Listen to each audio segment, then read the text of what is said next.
السلام عليكم ورحمة الله وبركاته. الحمد لله رب العالمين والصلاة والسلام على أشرف المرسلين وعلى آله وصحبه أجمعين. أما بعد.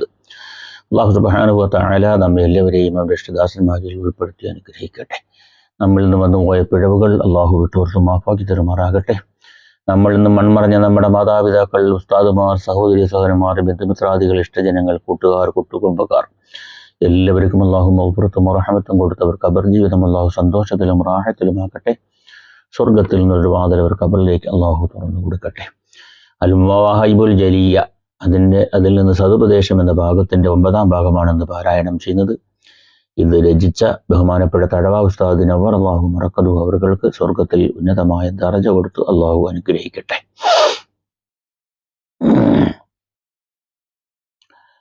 നിസ്കാരവും ജപമാലയും സവിശേഷമാ അതുകൊണ്ട് ചേർച്ചാക്കിടാനൊരു വേഷമാ. നിസ്കാരവും ജപമാലയും സവിശേഷമാ. ചില ആൾക്കാര് വലിയ ശൈഖന്മാരാണ്, സൂഫികളാണെന്ന് അഭിനയിക്കാൻ വേണ്ടി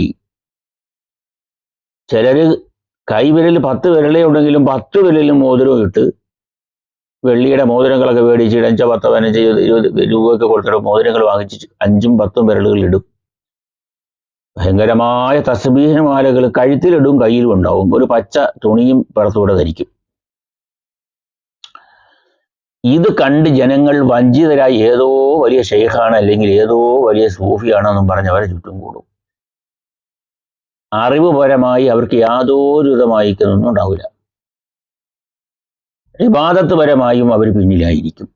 ഈ വക കപടത അഭിനയിച്ചുകൊണ്ട് ജനങ്ങളെ വഞ്ചിക്കുന്ന ചില വിഭാഗം ആൾക്കാരുണ്ട്. എല്ലാവരുടെ കാര്യവുമല്ല പറയുന്നത്. നല്ല സച്ചരിതരായ നല്ല മനുഷ്യന്മാർ, അള്ളാഹുവിന്റെ ഔലിയാക്കളും ഉണ്ട്. എന്നാൽ അവരുടെ കൂട്ടത്തിൽ ഇത്തരം കള്ള നാണയങ്ങൾ ഒരുപാടുണ്ട്. അവരെ ശ്രദ്ധിക്കണം. അവർക്ക് നിസ്കാരത്തെ സംബന്ധിച്ചോ അല്ലെങ്കിൽ മറ്റു കാര്യങ്ങളെ സംബന്ധിച്ചോ അറിയില്ല. കുറേ മോതിരങ്ങളെല്ലാം വാരിയിട്ട് ഒരു പച്ച തുണി എടുത്ത് ചുറ്റിയാൽ വലിയ ഷെയ്ഖാണെന്നാണ് അവർ ധരിക്കുന്നത്. ഇക്കാലത്ത് പണ്ഡിതന്മാരെന്ന് പറയുന്നവർ പോലും കുറെ വ്യാജ ത്വരീഖത്തുകളുടെ കൂടെ നടക്കുകയാണ്. പണ്ഡിതന്മാർ, നല്ല പണ്ഡിതന്മാർ അതിനെപ്പറ്റി നമ്മൾക്ക് മുന്നറിയിപ്പ് നൽകുന്നുണ്ട്. കുറേ വ്യാജ ത്വരീഖത്തുകൾ, കുറേ ഷെയ്ഖന്മാർ അവരെ നേതാക്കന്മാരായിട്ട് അവർ വാഴ്ത്തുന്നു, അവരെ കൂടെ നടക്കുന്നു. അവർ ദീനിന്റെ പേരിൽ ഒരുപാട് ആഭാസങ്ങൾ നടത്തുന്നു. അത്തരക്കാരെയൊക്കെ നമ്മൾ സൂക്ഷിച്ചിരിക്കണം. അത്തരക്കാരുമായി നമ്മൾ അകലം പാലിക്കണം. അത്തരം ആൾക്കാരുടെ ചതിയിൽ നമ്മൾ പെടാൻ പാടില്ല. നമ്മൾക്ക് നമ്മുടെ മുൻഗാമികളായ നമ്മുടെ പണ്ഡിതന്മാർ ഗ്രന്ഥങ്ങൾ മുഖേന, കിതാബുകൾ മുഖേന, അതുപോലെ വിശ്വാസ പ്രമാണങ്ങൾ മുഖേന നമ്മൾക്ക് വരച്ച് കാണിച്ചു തന്നിട്ടുണ്ട്. ഈ വഴിയിൽ പോകാം. അതല്ലാതെ വ്യാജ ത്വരീഖത്തിൽപ്പെട്ടുകൊണ്ടും വ്യാജ ശൈഖന്മാരും സൂഫികളുമായ ചില വേഷവിധാനങ്ങൾ നടത്തിയ കള്ളത്തരമുള്ള ആൾക്കാരെ പുറകെ നമ്മൾ പോകാൻ പാടില്ലെന്ന് ഇത്തരണത്തിൽ ഓർമ്മിപ്പിക്കുകയാണ്. നരകം അതിൻ്റെ അടിത്തട്ടിലാണിവനെന്ന് പരിശുദ്ധ ഖുർആൻ വ്യക്തമായി പറയുന്നു. ആരാ? മുനാഫിക്കുകൾ. ദർക്കിൽ അസ്വൽ. മുനാഫിക്കുകൾ വാഴുന്ന സ്ഥാനം നരകത്തിന്റെ ഏറ്റവും അടിത്തട്ടിലായിരിക്കുന്ന.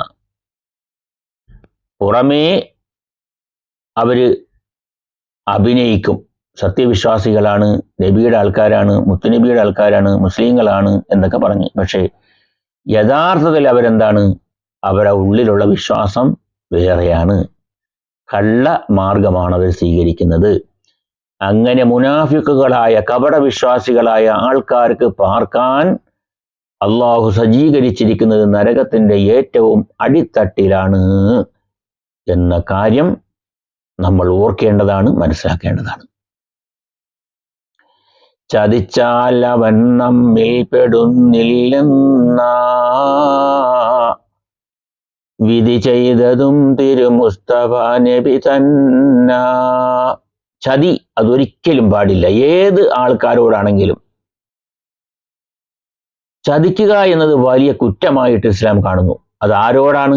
ആരോടും, ഏത് മതവിഭാഗങ്ങളോടും, ഏത് വർഗങ്ങളോടും, ഏത് മനുഷ്യരോടാണെങ്കിൽ പോലും ചതി എന്നത് വലിയ പാതകമായി ഇസ്ലാം കണക്കാക്കുന്നു. മുസ്ലിമീങ്ങൾ ചെയ്യാൻ പാടില്ലാത്തതാണെന്ന് നമ്മൾക്ക് മുത്തുനബി സല്ലല്ലാഹു അലൈഹി വസല്ലമ തങ്ങൾ വരച്ചു കാട്ടുന്നു, പഠിപ്പിച്ചു തരുന്നു. അതുകൊണ്ട് ചതി ഒരു വേളയിലും ഒരവസരത്തിലും നമ്മൾ ചെയ്യാൻ പാടില്ല. അത് വളരെ അപകടമാകുന്നു. പതിവാക്കണേ കുളി കുല്ലയൗമിൽ ജുമുഅത്തി, സംസാരവും ഒഴിവാക്ക് ഹാലൽ ഖുതുബത്തി. വെള്ളിയാഴ്ച ദിവസം അഥവാ വ്യാഴാഴ്ച രാത്രിയിൽ കുളി പതിവാക്കുക. ഖുതുബ ഓതിക്കൊണ്ടിരിക്കുന്ന സമയം സംസാരവും ഒഴിവാക്കുക. വെള്ളിയാഴ്ച ഖുതുബ ഓതും ഇമാമ് മിമ്പറിൽ നിന്ന്. കുറേ ആൾക്കാർ അങ്ങോട്ട് മാറിയിരുന്ന് പരസ്പരം സംസാരമായിരിക്കും. ഖുതുബ അവർ കേൾക്കുന്നുണ്ട്, പക്ഷെ സംസാരം അവർ നിർത്തുന്നില്ല. ആ രീതിയിലുള്ള ഖുതുബയും ജുമയുമാണെങ്കിൽ അതുകൊണ്ട് പ്രയോജനമില്ല. ആവശ്യമില്ലാതെ സംസാരങ്ങൾ നിർവഹിക്കുന്നവർക്ക് ഖുതുബ തന്നെ കിട്ടുകയില്ലെന്ന് ഇമാമ് മിമ്പറിൽ കയറുന്നതിന് മുമ്പ് മുഅദ്ദിൻ അവർ വാളെടുത്തുകൊണ്ട് പറയുന്ന കാര്യങ്ങൾ അതാണ്. ഇമാമ് മിമ്പറിൽ ഖുതുബ ഓതുന്ന സമയം നിങ്ങൾ സംസാരിക്കരുത്, അങ്ങനെ സംസാരിച്ചാൽ നിങ്ങൾക്ക് ജുമുഅ കിട്ടുകയില്ല എന്നൊരു മുന്നറിയിപ്പ് നൽകുന്നതിന് വേണ്ടി പഴയ കാലം മുതൽ ആചരിച്ചു വരുന്ന നന്മയായ ഒരു കാര്യമാകുന്നു മുഅദ്ദിൻ അവർകൾ പറയുന്നത് എന്ന് മനസ്സിലാക്കുക. അപ്പൊ നമ്മൾ പള്ളിയിൽ ചെന്നാൽ ഖുതുബ തുടങ്ങിക്കഴിഞ്ഞാൽ, ഖുതുബ തുടങ്ങിയ സമയത്താണ് പള്ളിയിലേക്ക് പ്രവേശിക്കുന്നതെങ്കിൽ പോലും 2 റക്അത്ത് തഹിയ്യത്ത് നിസ്കാരം നിർവഹിച്ചുകൊണ്ട് അവരിരിക്കുകയും ജുമയ്ക്ക് മുമ്പുള്ള സുന്നത്ത് നമസ്കാരം പോലും നിർവഹിക്കാൻ പാടില്ലാത്ത സമയമാണത്. ഇമാം ഓതുന്ന ഖുതുബ ശ്രദ്ധിച്ചിരിക്കുക, അതിനെ വീക്ഷിച്ചിരിക്കുക, അതിൽ ശ്രദ്ധ കൊടുത്തിരിക്കുക, സംസാരങ്ങൾ പാടേ ഒഴിവാക്കുക. ഇതാണ് ജുമയ്ക്ക് പോകുന്നവർ ചെയ്യേണ്ടത്. നിസ്കാരം പെരുന്നാളും നിസ്കാരത്തിന് ഖുതുബയ്ക്കും അതുപോലെ ജുമാ ഖുതുബയ്ക്കും നമ്മൾ ചെയ്യേണ്ടത് സംസാരം ഒഴിവാക്കി തന്നെ ഇരിക്കേണ്ടതാണ്. വെള്ളിയാഴ്ചത്തെ കാര്യങ്ങൾ പറയുന്നു. അതിരാവിലെ പോകുന്നതേറ്റം നല്ലതാ, അൽ കഹ്ഫ് സൂറത്തോതലും വേണ്ടുന്നതാ. വെള്ളിയാഴ്ച ദിവസം ജുമയ്ക്ക് പോകുന്നവർ കുളിച്ച് ശുദ്ധിയായി വൃത്തിയായി നല്ല വസ്ത്രങ്ങൾ അണിഞ്ഞ് നല്ല രീതിയിൽ പോകണം. രാവിലെ തന്നെ പോകണം പള്ളിയിലേക്ക്. ഇത് ഇമാമ് ഖുതുബ ആരംഭിച്ച് 1-ാം ഖുതുബ കഴിഞ്ഞ് 2-ാം ഖുതുബ അങ്ങോട്ട് തുടങ്ങി തീരാറാകുമ്പോഴായിരിക്കും ഓടി നമ്മളങ്ങോട്ട് പോവുക, പള്ളിയിലേക്ക് കയറുക. നിസ്കാരം കിട്ടിയെങ്കിൽ കിട്ടി, ഖുതുബ കിട്ടിയെങ്കിൽ കിട്ടി. ആ രീതിയിൽ ഉള്ള പോക്കല്ല നമുക്ക് വേണ്ടത്.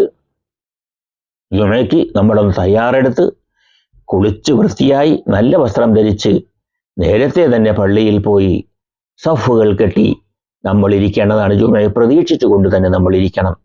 അൽ കഹ്ഫ് ഓതണം. നമ്മൾ എല്ലാ വെള്ളിയാഴ്ചയും അൽ കഹ്ഫ് ഓതൽ സുന്നത്തുണ്ട്. ഒരുപാടുകൾ പ്രതിഫലം കിട്ടുന്ന കാര്യമാണ് അൽ കഹ്ഫ് ഓതുക എന്നത്. അതുപോലെ സ്വലാത്തുകളും ചൊല്ലണം നബിയോടൊപ്പം. ആ നബിയുടെ മേലുള്ള സ്വലാത്തുകൾ അധികരിപ്പിക്കുകയും അൽ കഹ്ഫ് മുടങ്ങാതെ ഓതുകയും ചെയ്യേണ്ട ദിവസമാകുന്നു യൗമുൽ ജുമുഅ. വളരെ ശ്രദ്ധിക്കേണ്ടതാണ്. വസ്ത്രങ്ങളിൽ വച്ചുത്തമം തനി വെള്ളയ, പെരുന്നാളിന് അഫ്ളൽ വില മികച്ചതു തന്നെയാ. വെള്ളിയാഴ്ച ധരിക്കേണ്ട വസ്ത്രം വെള്ളയാണ്. പെരുന്നാളിന് ഏറ്റവും വില കൂടിയ വസ്ത്രം ധരിക്കാം, അത് വെള്ളയാകണമെന്നില്ല. വെള്ളിയായാൽ അത്രയും നല്ലത്. നല്ല വില പിടിപ്പുള്ള വസ്ത്രം പെരുന്നാളിന് ധരിക്കുക. ജുമയ്ക്ക് വെള്ള വസ്ത്രവും ധരിച്ചു പോകുക, അത് പ്രത്യേകമായ സുന്നത്തുണ്ട്. അഫ്ളലിയായ കാര്യമാകുന്നു. നല്ല കാര്യങ്ങളാണ്. ഇതൊക്കെ നമ്മൾ ചെയ്യണം, നമ്മൾ പ്രാവർത്തികമാക്കണം. ജീവിതത്തിൽ പ്രാവർത്തികമാക്കി നമ്മൾ മുന്നോട്ട് പോകണം. ഏതെങ്കിലും തരത്തിൽ ജീവിച്ച് ഏതൊക്കെയോ കോലത്തിൽ ജീവിച്ച് കുറേ നാൾ ഭൂമിയിൽ ജീവിച്ച് അത് കഴിഞ്ഞ് രോഗമായി വിട്ടുപറഞ്ഞു പോവുക, അങ്ങനെയല്ല. നമ്മുടെ ജീവിതത്തിന് അടുക്കും ചിട്ടയും ഉണ്ടായിരിക്കണം ഏത് സമയത്തും.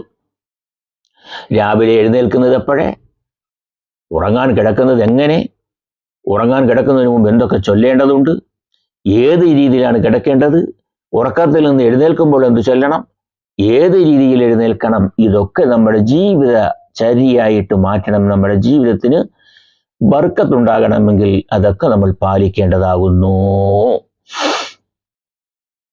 മുട്ടിന് കെട്ടിയിരിക്കലും നന്നല്ല, കാലന്യ തോളിൽ കയറലും ശരിയല്ല. പള്ളിയിൽ ചെന്ന് മുട്ട് കെട്ടിയിരിക്കുക, അത് പാടില്ലാത്തതാണ്. നിസ്കരിക്കാൻ നമ്മൾ ഇരിക്കുന്ന ഏത് രീതിയിലാണ്? ആ രീതിയിൽ തന്നെ അടക്കം ചിട്ടയോടും കൂടിയിരിക്കണം പള്ളിയിൽ. തോളിൽ കയറലും ശരിയല്ല, കാലെന്നെ തോളിൽ മറ്റുള്ളവരുടെ തോളിൽ കൂടെ ഇരിക്കുക, അതും പാടില്ല. നിറമിൽ കറുത്ത ചെരിപ്പു നീ ധരിക്കല്ലേ, അതിനാൽ നിസിയാൻ വന്നിടും കളിയല്ലേ. കറുത്ത ചെരുപ്പ് ധരിക്കുക. കറുത്ത ചെരുപ്പ് ധരിച്ചാൽ എന്താ കുഴപ്പം? അത് മറതി വന്നിടുമെന്നാണ് മഹാനവറുകൾ നമുക്ക് പറഞ്ഞു തരുന്നത്. കറുത്ത ചെരുപ്പേ, ആ കറുത്ത ചെരുപ്പ് ധരിച്ചാൽ മറതി വന്നിടുമെന്നാണ് പറയുന്നത്. അപ്പോൾ അതുകൊണ്ട് കഴിവതും കറുത്ത ചെരുപ്പോ ഷൂ ഒക്കെ ഒഴിവാക്കുക, മറ്റ് ചെരുപ്പുകൾ ഷൂ ഒക്കെ ധരിക്കുക. അതാണ് അതിൻ്റെ ദീനിയായ ചിട്ടകൾ. അങ്ങനെയൊക്കെയാണ്. അപ്പോൾ അതൊക്കെ നമ്മൾ ശ്രദ്ധിച്ചാൽ നമുക്ക് നല്ലത്. മറതി വന്നിടുമെന്ന് തെളിവിൻ്റെ അടിസ്ഥാനത്തിലാണ് മഹാനായ തഴവാബ് സാദത്ത് നമുക്ക് പറഞ്ഞു തരുന്നത്. അതൊക്കെ ശ്രദ്ധിക്കുക. അല്ലാഹു സുബ്ഹാനഹു വ തആല നമ്മെ എല്ലാവരെയും അവരുടെ ഇഷ്ടദാസന്മാരിൽ ഉൾപ്പെടുത്തി അനുഗ്രഹിക്കട്ടെ. നമ്മളിൽ നിന്ന് വന്നുപോയ പിഴവുകൾ അള്ളാഹു വിട്ടുപുറത്ത് മാഫാക്കി തരുമാറാകട്ടെ. നമ്മളിൽ നിന്ന് മൺമറഞ്ഞ നമ്മുടെ ഉമ്മ, വാപ്പ, ഉസ്താദുമാർ, സഹോദരി സഹോദരന്മാർ, ബന്ധുമിത്രാദികൾ, ഇഷ്ടജനങ്ങൾ, സംഘടനാ നേതാക്കൾ, നമ്മൾക്ക് ജീവിതത്തിൽ ഒരു പ്രാവശ്യമെങ്കിലും നമ്മളെ സഹായിച്ചിട്ടുള്ള മാതാപിതാക്കൾ, സഹോദരങ്ങൾ, എല്ലാവരുടെ ഖബർ ജീവിതവും അള്ളാഹു സന്തോഷത്തിലും റാഹത്തിലും ആക്കി കൊടുക്കട്ടെ. സ്വർഗത്തിൽ നിന്നുള്ള വാതിൽ അവരുടെ ഖബറിലേക്ക് തുറന്നു കൊടുക്കട്ടെ. നല്ല കാര്യങ്ങൾ ചെയ്ത് നല്ല രീതിയിൽ ഈ ലോകത്തോട് വിട പറയാൻ അള്ളാഹു നമുക്ക് തൗഫീഖ് നൽകട്ടെ. നമ്മുടെ സന്താനങ്ങൾ, നമ്മുടെ കുഞ്ഞുങ്ങൾക്ക് നാഫിയായാലും ഓർമ്മ ബുദ്ധിയും കൂർമ്മ ബുദ്ധിയും കൊടുത്ത് അവരുടെ എല്ലാ ഉന്നതമായ പരീക്ഷകളിലും വിജയിച്ച് അള്ളാഹു നമ്മൾ സൽസന്താനങ്ങളായി നമ്മുടെ മക്കളെ അള്ളാഹു മാറ്റട്ടെ. എല്ലാവിധമായ അപകടങ്ങളിൽ നിന്നും, ദുരന്തങ്ങളിൽ നിന്നും, ദുരിതങ്ങളിൽ നിന്നും, രോഗങ്ങളിൽ നിന്നും, മാരകമായ രോഗങ്ങളിൽ നിന്നും അള്ളാഹു നമുക്ക് രക്ഷ നൽകട്ടെ. രോഗമായി കിടക്കുന്ന സർവർക്കും അള്ളാഹു ശിഫ കൊടുത്ത് അനുഗ്രഹിക്കട്ടെ. മഖബൂലും മബ്റൂറുമായ ഹജ്ജും ഉംറയും സിയാറത്തും നമ്മൾക്ക് സമേതം ചെയ്യാൻ ഭാഗ്യം അള്ളാഹു നൽകട്ടെ. നമ്മുടെ ജീവിതം സന്തോഷത്തിലായി നല്ല രീതിയിൽ ഈ ലോകത്തോട് വിട പറയുന്ന ദിവസം വെള്ളിയാഴ്ച രാവോ വെള്ളിയാഴ്ച പകലുമായി കലിമത്ത് തൗഹീദ് ഉച്ചരിച്ചുകൊണ്ട് സ്വർഗത്തിൻ്റെ ഫോട്ടോ കണ്ട് നമ്മുടെ കുടുംബക്കാരെടുത്ത് വെച്ച് സന്തോഷകരമായി ഈ ലോകത്തോട് വിട പറയാൻ അള്ളാഹു തൗഫീഖ് നൽകട്ടെ. മരണം ഖൈറാകുന്ന സമയം മദീനയിലെത്തുവാനും മദീനയിൽ വെച്ച് മരണപ്പെട്ട് ജന്നത്തുൽ ബഖീഇൽ ഖബറിറങ്ങാൻ അള്ളാഹു തൗഫീഖ് നൽകട്ടെ. എല്ലാവരും ദുആ ചെയ്യണമെന്ന് വസിയത്ത് ചെയ്യുന്നു. അസ്സലാമു അലൈക്കും വറഹ്മത്തുള്ളാഹി വബറകാതുഹു.